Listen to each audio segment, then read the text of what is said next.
전서 1장 1절에서부터 8절 제목은 바울이 기억하는 교회. 바울 사도가 초대교회의 대부분의 교회를 개척해서 세운 그런 분입니다. 여러 교회들 가운데 가장 바울이 기억하고 감사하는 교회가 있는데 그 중에 하나가 데살로니가 교회라고 하는 겁니다. 이 데살로니가 교회는 우리가 데살로니가 전후서를 성경 공부를 통해서 배웠습니다마는 데살로니가 교회가 어떤 교회였느냐 하면은 그렇게 바울 사도를 잘 대우를 하고 환영을 하고 그랬던 교회가 아니에요. 사도행전 17장, 여러분이 참고로 사도행전 17장 1절에서부터 10절을 여러분들이 쭉 읽어보게 되면 데살로니가 교회가 어떤 데살로니가 지역이 어떤 형편인가를 압니다.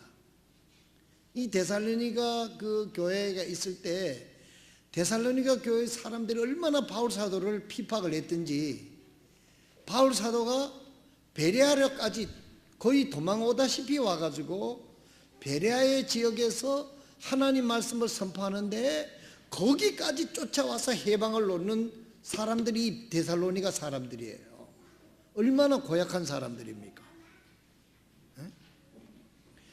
그 교회를 개척할 때 이렇게 보면은요, 우리나라도 그렇고 외국 선교사들도 이래 보면 그 지역의 유지들이 우리 교회를 이 지역의 교회를 세워달라고 땅을 희사하는 데도 있고 또 그 공회당이라든지 이런 데를 빌려주는 데가 있어요.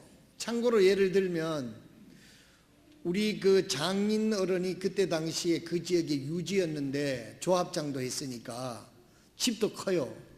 그 오형제를 다 같이 살면서 살림을 다 내줄 정도로 아주 그런 그 형제간에 아주 맏아들로서 사명을 감당하신 분인데, 우리 그 문 회장이 필리핀에 가서 피누룻 교회를 헌금을 해서 헌당을 할 때 그때 이제 가서 이제 간증을 하는데 내가 통역을 했는데 생전 처음 거 가서 들었어요.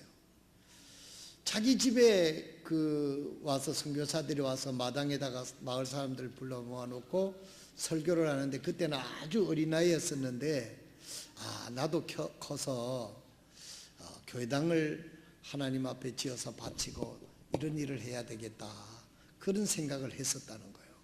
그러면서 그 피누르 교회 헌당 예배 때 그 얘기를 간증을 하더라고. 그래서 내가 거기서 생각한 게 뭐냐면 우리 장인 어른이 한 것이 열매를 맺는구나 이 생각을 했어요. 우리 장인 어른이 그때 믿음도 없었고 우리 집사람한테 얘기를 들어보면 동네 유지니까 미국 사람이 가니까 유지로서 대우를 한 것뿐이에요. 그래야 그 동네 어른으로 위신도 세워지잖아요. 그 집도 크고 하니까는 이제 오셔서 선교사님 초청을 하고 그랬는데 우리 집사람 얘기가 그때 선교사님 온다고 닭 잡고 양 잡고 막 해가지고 차려주는데 선교사님들이 막 제대로 앉지도 못하고 이래가지고 밥을 이렇게 고봉으로 차려주면은 고봉이라는 말 알아요? 이렇게 뽕긋하게 채워지는 거예요. 그때는 일꾼들이 밥을 많이 먹을 때니까. 그러면 선교사님들이 맵다고 이래가지고 끼적끼적하고 숟갈을 나쁘니까 그 아까운 밥을 어떻게 해? 버리지도 못하고. 모르지 이제 걷어내고 먹었겠지 밑에서. 그렇지만은 그랬다고 우리 집사람이 그렇게 고기도 먹다가 찌적찌적하고 남겨놓으니까 그 손님 왔다 우리나라는 믿음이 있든지 없든지 크게 대접을 하잖아요. 또 전라남도 그 끝에 촌에 미국 선교사들이 갔으니까 진짜 국제적으로 노는 도시죠. 그 촌도. 그래서 우리 장인어른이 초청을 해서 그렇게 대접을 하고 그랬을 때 우리 문 회장이 그런 마음의 소원이 있었던 거예요. 그래서 이제 필리핀에 그 피누르 교회당을 땅은 그 사람들이 50년 임대를 하고 그 교회당을 그때 1,000만 원인가 들어서 교회당을 지어서 바치고 또 그 옆에 마르벨레스라고 하는 교회 1층만 올리고 2층은 이제 못 올렸는데, 그거는 이제 윤종천 집사, 내가 그때 내가 오면서 비행기에 기도하는 중에 생각이 떠올라서 편지를 냈더니 기꺼이 그분들이 또 1,000만 원을 내서 그 2층으로 올려주고 필리핀에 그렇게 했습니다만은, 보통 그 유지들이 그렇게도 하는데, 또 어떤 마을에 돌아가 보게 되면은 젊은 전도사가 가면 그 동네 청년들이 우리 동네 처녀들한테 인기가 있다 이래가지고 그 전도사를 그렇게 핍박을 하고 또 밤에 끌어내가지고 구타를 하고 막 그랬다는 이야기를 내가 들었어요.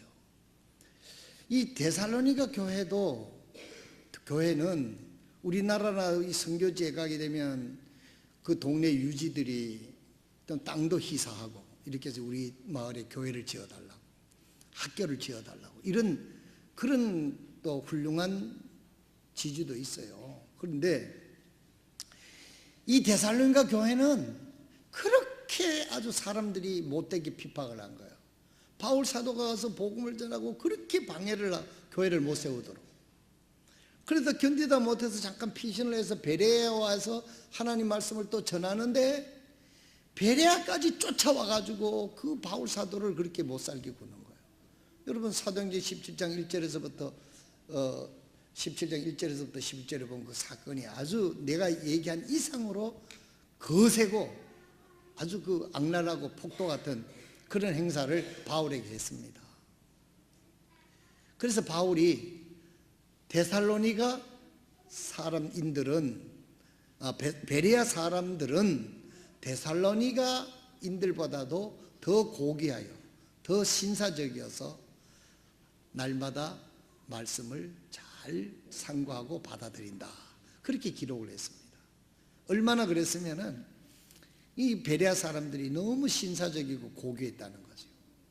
여러분, 하나님을 예배하고 하나님의 말씀을 잘 듣고 하나님의 말씀을 따라 사는 사람이 고귀한 사람들이요, 신사요, 하늘의 은혜를 받을 수 있는 사람들이란 말이에요. 근데 이 데살로니가 교회 사람들은 그러질 않았어요. 아니, 자기가 안 믿으면 그만이지 그걸 못 믿도록 그렇게 하고, 동량은 못 줄 중 동량 밥그릇은 깨지 말라는 얘기가 있는데, 못된 사람들은 동량도 안 주면서 밥그릇까지, 그 바보들은 바가지까지 깨려고 하는 그런 아주 나쁜 사람이 있단 말이에요. 그래서 바울 사도가 그러는 어려움 중에서도 하나님의 말씀은 생명력이 있잖아요.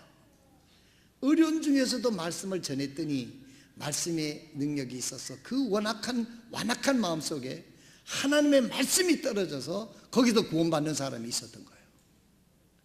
그래서 교회가 세워진 거예요.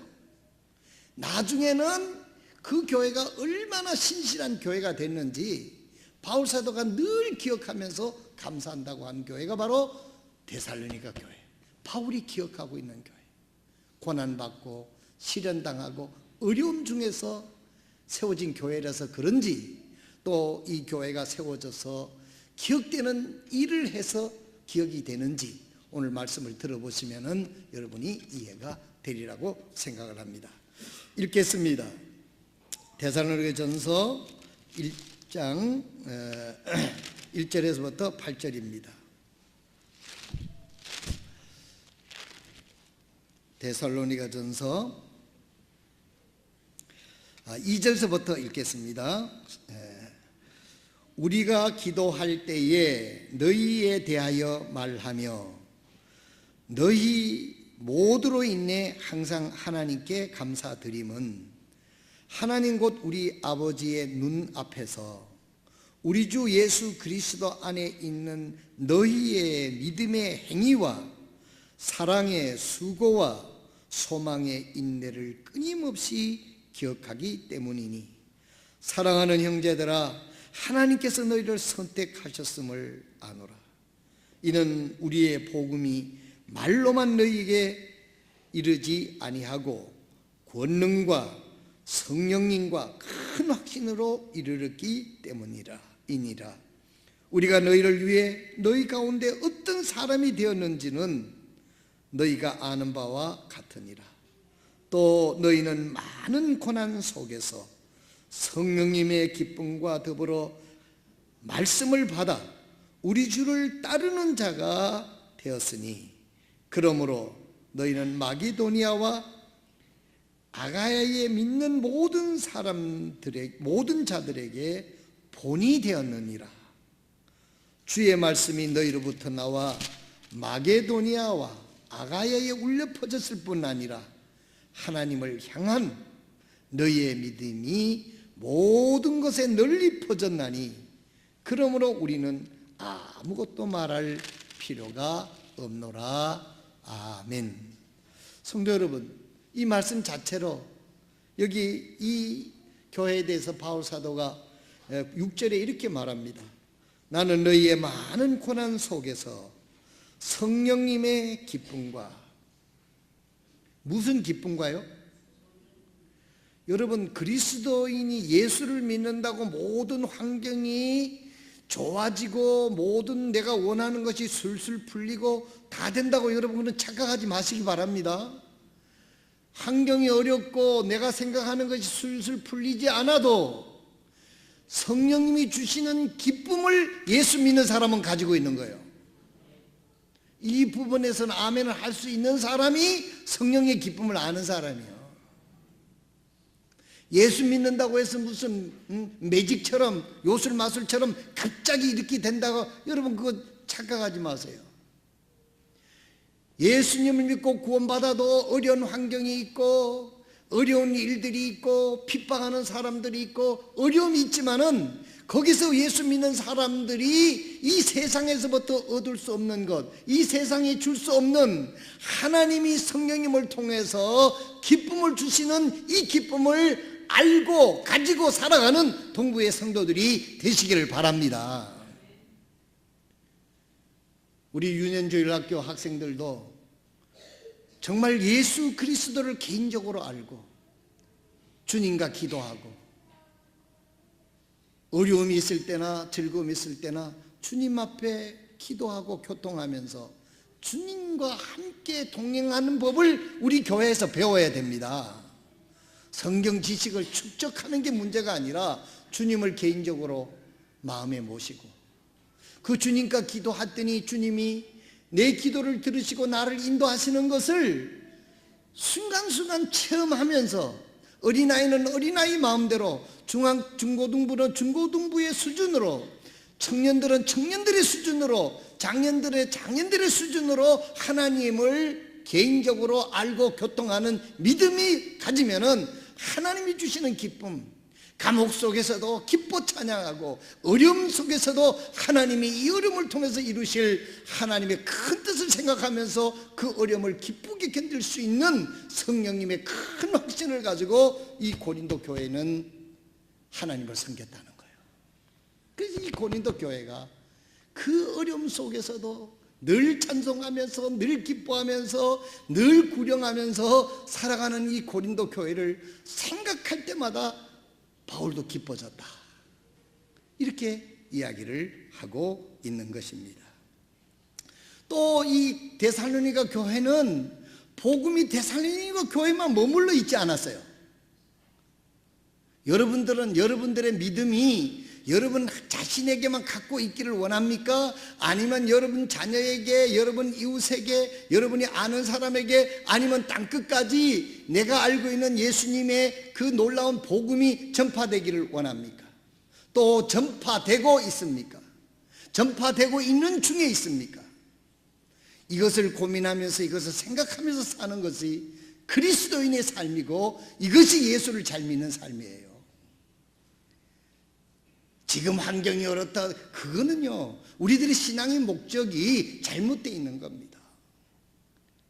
내가 살고 있는 이 순간에 나를 통해서 하나님의 은혜의 복음이, 하나님의 사랑이 나만 그치지 않고 물이, 하나님이 흘려주시는 물이 나에게 가득 차가지고 또 흘러가는 저수지처럼, 이런 그런 복음의 역사와 하나님 말씀이 전파되는 그런 삶을 살고 있는가? 여기 데살로니가 교회는 주의 말씀이 너희로부터 나와 그랬습니다. 지난주일 칼럼의 저수지와 호수에 대해서 생각했습니다. 그냥 쓰는 거 아니에요. 많은 묵상을 통해서 쓰는 글입니다. 저수지가 꽉 차야 저수지예요. 지금 저 물가뭄이 일어나가지고 저 강원도 양양인가 그거는 이웃 동네까지 파이프를 새로 연결해가지고 식수를 공급하더라고. 뉴스에 봤어요. 겨울 가뭄이 심해가지고. 여러분 마음속에 하나님의 말씀으로 믿음이 가득 차야만 자녀에게도 넘쳐나고 이웃에게도 넘쳐나고 직장에도 넘쳐나고 땅끝까지 넘쳐나고 저 이렇게 해서 저 케냐까지 넘쳐가게 되는 거예요. 내 믿음이 바닥이 나가지고 쩍쩍 갈라지는데 내 먹을 물도 없는데 딴 사람이 준다는 게 말이 돼요? 하나님으로부터 말씀을 듣고 믿음을 꽉 차서 가득 있으면은요 빈수레가 요란하잖아요. 유유히 물도 큰 물은 유유히 흐릅니다. 그냥 또랑물은 쫄쫄쫄쫄 소리만 내지 별로 안 흘러요. 저수지에 우리의 믿음을 다 가둬놔서 자녀에게도 흘러보내고 이웃에게도 흘러보내고 우리나라에도 흘러보내고 외국에도 흘러보이는 여러분들의 믿음의 저수지가 다 되시기를 주님의 이름으로 축원드립니다. 여러분들에게 이런 소원을 가지시기를 바랍니다. 내가 어떻게 하면 믿음의 저수지가 되어서 갈급해해서 괴로워하는 내 아들 딸들에게도 넘쳐보내고 내 이웃에게도 넘쳐보내고 갈급해하는 저 하나님 모르는 저 사람들까지 이 믿음을 전파할까? 그러기 위해서는 내가 믿음의 저수지가 되어야 되겠다. 어떻게 하면 내가 믿음을 더 얻을고? 우리 그리스도인이라면 이런 고민을 해야 되는 거죠. 내가 어떻게 하면 출세하고 어떻게 하면 뭐 돈을 많이 벌고 어떻게 하면 내가 더 건강하고 그렇게 건강하고 그렇게 돈 벌어서 뭐 할 건데요? 그때서 생각해 보면 늦는 거예요. 그 생각은 내가 돈을 많이 벌어서 주님을 섬기겠습니다. 뭐 가짜라도 그런 목표를 세우고 뭐 해야 그리스도인의 명분이 되겠죠. 내 혼자 잘 먹고 잘 살기 위해서 간다고 하면 그리스도인으로서 그런 목적이 아닙니다. 먹든지 마시든지 주님의 영광을 위해서 우리는 목표를 세워야 돼요. 우리 청년들 학생들 그렇게 공부하고 출세하려고 그랬는데 그렇게 출세해서 뭐 할 건데요? 내 혼자 잘 먹고 잘 살고 이름 내고 뭐 떵떵 인기를 얻고요. 요즘에 젊은 학생들이 전부 다 연예인 되려고 막 애를 쓰고 그런다고 그래요. 연예인 돼서 뭐 하게요? 미투 운동에 보세요. 그 뭐 연극계의 원로라는 사람 뭐 이런 사람들이 그 연예인 되고 연기자 되려고 하는 사람들 오면은 그렇게 말이죠. 더 이상 얘기하기도 싫습니다. 우리 학생들이 내가 하나님을 위해서 선교사가 될래요. 내가 하나님을 위해서 믿음을 갖는 그런 그리스도인이 될래. 이런 목표를 세워야지. 연예인이 되겠다, 뭐가 되겠다. 그걸 통해서 주님을 영화롭게 하겠다. 그래 이건 말이 되겠지요. 그거 없이 그냥 자기를 위해서. 이게 오늘날 우리 교회의 오늘날 현대 크리스찬들의 목표가 그리스도인다운 목표가 아니라는 것이죠. 여기 데살로니가 교회는 그 어려운 가운데 주의 말씀이 저들에게 임하고 저수지처럼 되어서 너희로부터 나와서 마게도니아, 그들이 살고 있는 마게도니아 일대뿐만 아니라 저 멀리 아가야에 이르기까지 그 말씀이 울려 펴지고 하나님을 향한 너희의 믿음이 모든 곳에 널리 퍼졌나니 그랬습니다. 여러분, 우리가 아는 대로 이스라엘 민족이 이제 모세가 죽잖아요. 모세가 죽고 누가 이스라엘의 이제 가나안 땅을 정복해 가지고 인도한 리더가 됐죠? 여호수아가 모세의 지도력을 승계했습니다. 지난 20일 빌리 그레함 목사가 한국 나이로 100세에 죽었습니다. 소천되었습니다. 이분이 평생의 기록에는 500만 명을 주님께로 인도했다, 그렇게 얘기를 합니다. 또 아주 보수 진정한 빌리 그레함에 대해서 반대하는 사람도 있고 그래요. 어쨌든 간에 그래서 많은 사람들이 그 빌리 그레함이라고 하는 사람이 죽었다고 하는 사실에 대해서 상실감을 가지고 있는 사람들이 많다고 해요. 미국 트럼프도 미국에도 신문에 그 빌리 그레함을 표현하기를 위대한 지도자다. 그 영어 표기로 대문자로 G-R-E-A-T, great라고 표기를 했다. 이건 최고의 찬사입니다. 위대하다는 것이죠. 그런데 중요한 게 여기 함정이 있습니다. 아브라함이 빌리 그레함이 중요합니까? 빌리 그레함을 그렇게 쓰신 하나님이 중요합니까? 중요한 것은 그를 위대하게 쓰신 하나님은 감춰지고 빌리 그레함은 위대하게 사람들이, 언론이, 큰 대형교회 사람들이 그렇게 한다고 하면 이게 문제라는 거예요. 모세가 죽었을 때 이스라엘 민족이 30일간을 애곡했다고 그랬습니다. 우리가 생각하면 모세가 그렇게 고생을 하고 광야를 통과해서 눈앞에 가나안 땅을 두고 죽은 것이 얼마나 애석합니까? 왜 하나님께서 모세를 데려갔을까? 많은 사람들의 의문이 있고 그렇지만은 그 중에 한 이유가 뭐냐면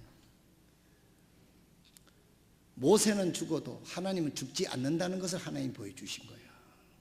많은 사람들이 모세가 죽으면 끝났다고 생각했는데 끝난 게 아니죠. 하나님이 죽어야 끝나는 거지. 하나님은 살아계신단 말이에요.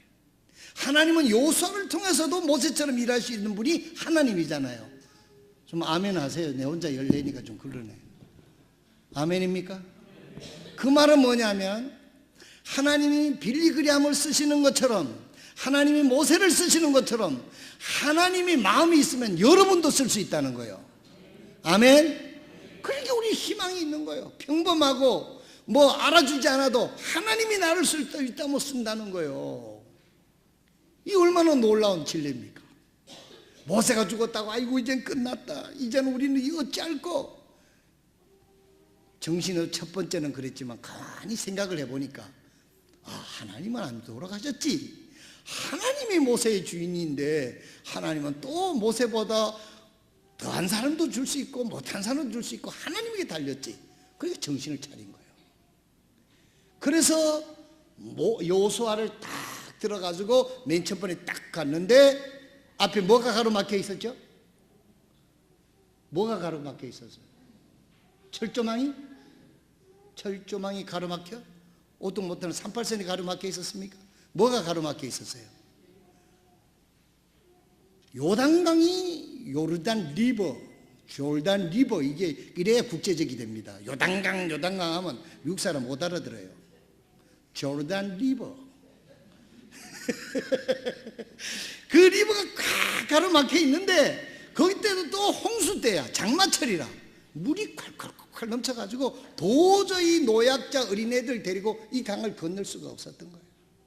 큰일 났구나. 하나님께서 이놈아 큰일 나지 않았다, 큰일 나지 않았다 이래야지. 그러면서 하나님이 모세가 이스라엘 민족을 애굽에서 인도해서 딱 왔는데 뒤에는 따라오지요. 앞에는 뭐가 가로막혀? 홍해바다가 가로막혔어. 그때 하나님께서 걱정하지 마라. 그래서 홍해바다를 갈라서 육지처럼 건너게 하지 않았습니까? 그래서 하나님께서 조르단 리버를 통해서 모세만큼 훌륭한 여호수아, 그 하나님이 있다는 것을 이스라엘 민족에게 보여주는 겁니다. 하나님께서 제사장이 법궤를 미고 요르단 강에 발을 딛는 순간 이 강이 쫙 갈라지고 제사장이 요르단 강 중앙에 탁 서 있는 동안에 백성들이 한 명도 빠짐없이 다 건너갑니다. 그리고 하나님께서 말씀하신 대로 각 지파대로 12개를 갖다가 그 중간에다가 쌓아놓고 기념탑을 만들라. 그리고 훗날 이 돌탑이 뭐냐고 묻거든, 너희 후손들이 묻거든, 하나님께서 이 요르단을 가르셔서 우리가 육지처럼 건너게 하셨다는 그 하나님을 기억하고 기념하라고 하나님께서 여호수아에게 얘기하는 거예요. 하나님은요, 모세도 훌륭한 사람이지만 여러분, 모세는 아무리 훌륭해도 결점이 있잖아요. 요즘에 뭐 큰 교회에서 뭐 간증했던 사람, 나 가슴이 조마조마해. 언제 뭔 비리가 터져 나올 것 같아요. 그렇지만 여러분들이 보는 시야가 조금 달라져야 돼요. 사람은 아무리 훌륭해도 사람이라는 거. 사람을 하나님처럼 착각하면 안 됩니다. 이스라엘 민족이 어쩌면 모세를 하나님처럼 생각했을지도 몰라요. 그래서 하나님께서는 나는 영원히 존재한다. 모세가 가도 하나님은 존재하기 때문에 여호수아를 쓸 수 있다. 하나님은 요단강을 홍해를 건넌 것처럼 이 요르단 강도 건너게 했고, 너희 후손들이 믿으면 너희 하나님은 영원히 계신 하나님이다. 이 영원하신 하나님을 믿고 하나님의 뜻대로 살아가라. 법궤를 미고 간 거는요, 하나님의 말씀을 믿었다는 거예요.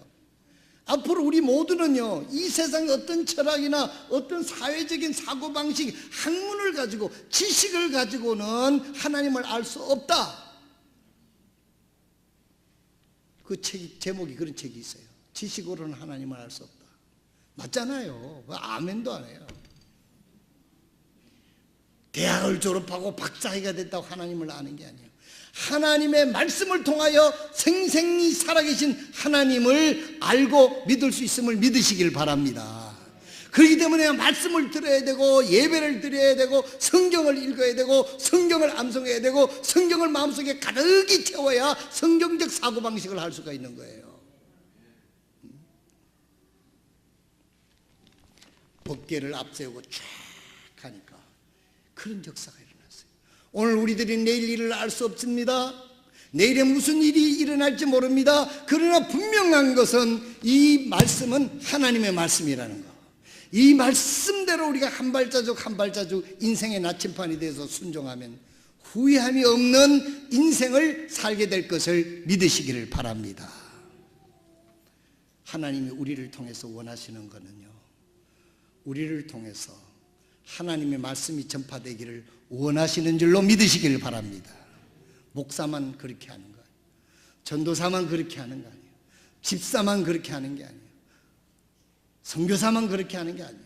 우리 모든 하나님의 자녀들은 우리 속에 있는 예수 그리스도를 내 자녀들에게, 이웃에게 알리는 것이 첫 번째 사명임을 잊지 마시길 바랍니다. 이 데살로니가 교회는 마게도니아뿐만 아니라 온 아가야 일대에 데살로니가 교회 성도를 통해서 하나님의 말씀이 전파됐다. 그래서 바울 사도가 이 데살로니가 교회를, 그에게 아픔도 있고 어려움이 있었지만은 기억하는 것은 아픔을 기억하는 게 아니라 하나님이, 말씀이 그들 가운데 역사하는 것을 보기 때문에 이 데살로니가 교회를 기억했습니다. 근데 이 데살로니가 교회에 세 가지 요소가 뚜렷합니다. 그것은 3절에 나와 있습니다. 이것은 뭐 설명 안 해도 여러분 또 설교도 했습니다. 첫째가 뭡니까? 3절에 하나님 곧 우리 아버지 눈앞에서, 코람데오 눈앞에서 우리 주 예수 그리스도 안에 있는 너희의 믿음의 행위와, 믿음이 없이는 하나님을 기쁘시게 못하나니 하나님께 나아가는 자는 그분이 계신 것과 그분을 찾는 이들에게 상 주시는 이심을 믿어야 할지니라. 행함이 없는 믿음은 죽은 믿음이라 그랬어요, 야고보서. 그런데 여기 믿음의 행위가 데살로니가 교회에는 있었어요.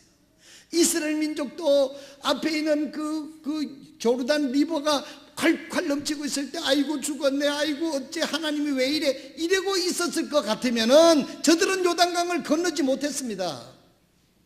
그렇지만 환경이 어떻고 내 이성이 어떻고 과학이 어떻다 하더라도 하나님의 말씀에 우선을 들고 대사장들이 발걸음을 내더니 이 홍해바다와 조르단 리버가 쫙 갈라져서 양쪽이 방벽을 이루고 이스라엘 민족이 건너갔단 말이에요.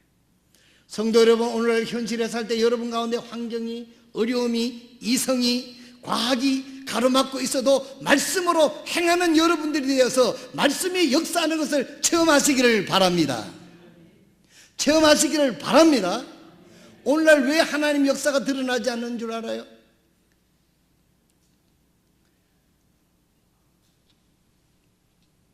우리 성서침례교회도 이래 보면 내일 저녁에 내가 이 말씀을 묵상하면서 교회당 짓는 교회가 그렇게 흔치 않아요. 왜 그런 줄 아세요? 첫째, 우리 성서침례교회는 담임 목사의 지도력을 굉장히 중요시하는 교회입니다. 정치적으로 말하면 대통령 중심제지요. 그러니까 목사들이 그 위험 부담을 끄고 교회당 지려고 시작을 안 하는 거예요. 내가 알고 있는 우리나라의 굴지의 교회도 돈도 있고 유력한 사람이 많이 있었는데 교회당을 못 짓더라고. 목사가 겁이 나서, 이 책임질 것을 겁이 나거든. 특별히 우리 성서침례교회는 목사님이 목사님, 일본말로 목사님 돌이니까 이거 괜히 했다가 내 생활비도 제대로 못 받고 빚지면 어떻게 하나 싶어서 그렇게 무리를 안 하는 거예요. 또 어떤 교회는 내각 중심제 교회가 있어요. 말하자면 집사들에 의해서 운영되는 또 그런 교회가 있어요. 그런 교회는 주로 이제 목사가 몇 번 이제 나이 들고 바뀐 교회는 이제 그 교회 집사들이 이제 그 어려움을 겪고 왔으니까 리더십을 일부 갖게 되는데, 또 집사들도 교회당 지으려고 하면 자기도 헌금을 해야 되잖아요. 그러니까 진짜 소리를 안 하는 거예요. 그러니까 목사도 겁먹고 집사도 겁먹고 성도들이야 지도 좋고 안 지도 좋고 그런 위치에 있지 않으니까 가만히 있고, 그게 교회당이 지어지질 않는 거예요. 우리 교회당도 22년 전에 우리가 헌당했잖아요. 그때 우리의 기도가 여러분 기억하겠습니다만 100만 원씩 헌금하는 사람 100명이 되면 시작하겠다 하고 그래프를 만들었잖아요. 근데 이놈의 한만 해도 100명이 안 돼 이게. 그러다가 이게 세월 넘어가겠더라고. 그래서 내가 어떤 생각을 받겠느냐 하면 박혜근 형제 같은 사람이 10배를 하면 되겠다 싶더라고. 그럼 몇 명만 있으면 돼? 몇 명만 있으면 되냐고. 수학이 그렇게 안 돼? 10명만 있으면 되잖아. 왜 내가 100명만 한계를 짓고 있었지? 1,000만 원 할 수 있는 사람 10명만 되면 1억이 되는데, 글쎄 그 믿음으로 1억도 안 되는 것을 6억 5천만 원의 공사를 해버렸으니까. 그리고 IMF가 팡 터졌잖아요. 96년도에 헌당했는데 97년도에 IMF가 터졌어요. 여러분, 한 달에 이자를 그때 돈으로 650만 원을 냈단 말이에요. 이거 아는 사람 별로 없어요. 사실은 우리 집사람이, 우리 성도들 다 신용담보, 직장담보 해가지고 돈을 빌려가지고 보험에 하나 들고, 아이고 깜짝이야, 그걸 내가지고 괜히 흥분하네. 그래가지고 그것을 또 보험 하나 들어야 그 사람들이 돈을 내줘. 이자 내기도 바쁜데 보험료까지 내려니 얼마나, 650만 원 우리 집사람이 은행에 나는 참 체면이 못해가지고 은행에 돈 빌리러 가기가 참 힘들더라. 그래서 우리 집사람이 다 가서 그렇게 해가지고 한 달에 한 번은 얼마가 들어간지도 계산도 없어. 근데 한 번 계산해 봤더니 한 650만 원이 들어가더라고. 그래서 생각이, 미련한 놈이 곰 잡는다고 정말 계산하지 않고 하나님만 믿고 했으니, 그래서 그것을 한 10여 년 동안 그렇게 쭉 하다가 지금은 데트 프리, 빚에서 벗어난 지가 오래됐습니다. 우리 교회가 지금 일반 재정으로 한 3, 4천만 원 빚이 돼 있습니다만, 그까지 하는 거는 빚이라고 할 수가 없는 거죠. 그래서 교회당을 짓는데, 그 목포교회가 이제 교회당을 멋지게 지어가지고 헌당을 하는데, 여러분 믿음이 있어야 짓습니다. 믿음으로 시작하면 하나님께서 역사하시고 도와줄 텐데, 대개 믿음이 없어서 믿음은 있는데 행동하는 데까지는 안 가는 거야. 아니 이스라엘 민족이 요단강 가에서 예 그래 하나님이 요 홍해를 건넜지, 광야에서 풀 한 폭이 없는데 만나를 주셨지, 고기 먹고 싶으니까 메추라기를 갖다 뚝뚝 떨어지게 해주셨지, 아 그래 하나님은 위대한 분이야. 낮에는 구름 기둥으로 우리의 열기를 막아주셨고 밤에는 불 기둥으로 따뜻하게 해주셨지, 아 하나님이 위대한 분이야. 그런데 이 앞에 요단강이 깡마르고 이렇게 해서 아이고 나는 죽었구나. 그때는 하나님이 없는 거야. 그때는 하나님이 없는 거야. 혹시 우리가 이러지는 않습니까? 그때도 하나님 함께 계셔요. 말씀에 순종하면 하나님은 하나님 일을 하는 거예요. 그런데 우리는 우리 일도 안 하고 하나님만 일을 하길 바라니까 이게 뭐가 안 되는 거죠. 교회당을 짓는 사람들은요, 어느 교회든지 간에 헌금이 다 돼서 헌금하는 교회는 교회당 시작하는 교회는 없습니다. 선교사도 마찬가지죠. 이낙원 선교사, 우리 바설로 선교사 있지만 다 준비가 돼가지고 나가는 사람 없습니다.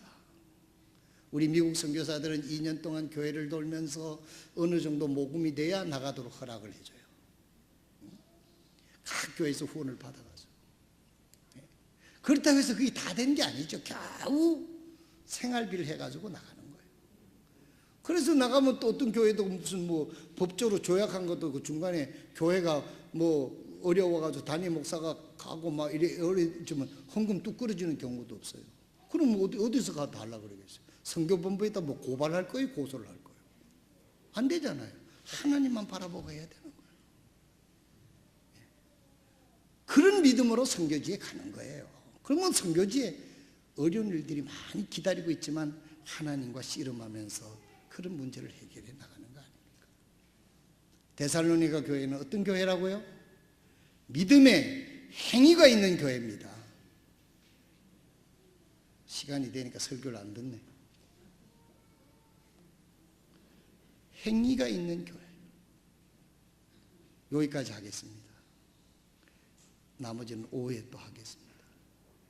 여러분, 진짜 믿음은 행위로 나타날 때만이 가치가 있고 하나님의 인정이 되고 진짜 믿음인 것을 믿으시길 바랍니다. 데살로니가 교회는 그런 교회였어요. 그래서 바울 사도가 기억을 하고 저들을 평생 동역자로 생각하고 사역을 감당했습니다. 저희 교회 모든 성도들 개인적으로 믿음의 저주지를 가지고 여러분을 통해서 말씀이 전파되고 그 말씀에 믿음이 있는가 없는가, 어떤 일을 당했을 때 믿음으로 행하는가 아니면 머리로 한계돼서 돌아서는가, 이성에 갇혀 있는가. 오늘 현대교회는 이성과 과학과 형편에 갇혀서 아무것도 못하는 무능한 교회가 되고 있는 이유가 믿음으로 행하지 않기 때문에 그렇습니다. 믿음으로 행하는 살아있는 믿음을 가진 저와 여러분 되시기를 주님의 이름으로 축원드립니다. 우리 다 같이 일어나셔서 기도하겠습니다. 우리 모두